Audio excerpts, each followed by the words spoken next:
In this film, we're going to tell you what to expect when you have a blood transfusion. A blood transfusion is a common procedure which involves taking blood from one person, the donor, and giving it to a person who requires more blood. The most common reason for a blood transfusion is to address a shortage of red blood cells in the blood. Red blood cells are essential for carrying oxygen around the body. Sometimes this happens because the bone marrow, which produces red blood cells, can't make enough of them. You will need to sign a consent form before your blood transfusion. A nurse or doctor will go through this with you, and you can ask as many questions as you like. A nurse or doctor will take a small blood sample to check your blood type. It's very important that you're given blood that's compatible with your blood type, so you must be correctly identified at each stage of the blood transfusion. You'll be asked to state your full name and date of birth.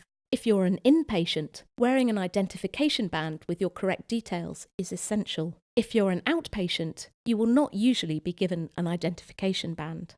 Some people will be given a card when they have their blood transfusion to say that they can only get specific types of blood. You need to keep this card safe and show this to your nurse or doctor. You can eat and drink normally before your transfusion. A blood transfusion is a straightforward procedure which is carried out by a nurse. You can be sitting up or lying down during your transfusion.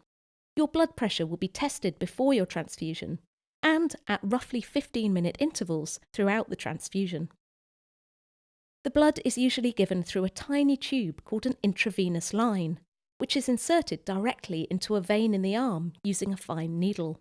The insertion may cause slight discomfort for a moment, but you shouldn't feel anything during the transfusion. It may take up to 4 hours to give each bag of blood, although this can be safely speeded up when necessary or if it's urgent. You may be given more than one bag of blood as part of your treatment. If you have 2 or 3 bags, the procedure can take much longer as subsequent bags must be delivered. You'll be observed before, during, and after your blood transfusion. If you feel unwell during or after your transfusion, you should inform your nurse or doctor immediately. People usually choose to bring a book, laptop computer or tablet, music, or other distractions to fill the time during the procedure.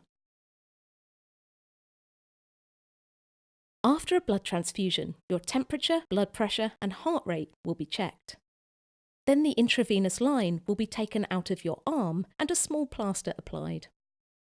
You may have slight bruising or soreness for a few days at the site where the line was inserted, but otherwise you should feel normal. You may need blood tests that show how your body is reacting to the transfusion. If you're an outpatient, you can go home immediately after your blood transfusion. You can resume normal activities and continue your usual diet and any medications. Blood transfusions are very safe. Any risk to your health will be far outweighed by the benefits of having a blood transfusion if your doctor has referred you for one. Every year, approximately 2.5 million units of blood or blood components are transfused in the United Kingdom, and it's extremely rare for any side effects to be reported. In the unlikely event that you develop a temperature, chill, or rash, this reaction will usually be mild and can be treated with over-the-counter medicines such as paracetamol or antihistamines, or by slowing down or stopping the blood transfusion. Severe reactions to blood transfusions are extremely rare. If they do occur, they usually happen in the first few minutes of the transfusion, and staff are trained to recognise and treat them. The likelihood of getting an infection from a blood transfusion is far lower than most everyday risks. For example, you're more likely to be struck by lightning in the next year than to get an infection from a blood transfusion. If you would like more information about the risks of transfusion, these can be found on the NHS website. If you have any questions or concerns about receiving a blood transfusion, you should discuss these with your doctor or nurse.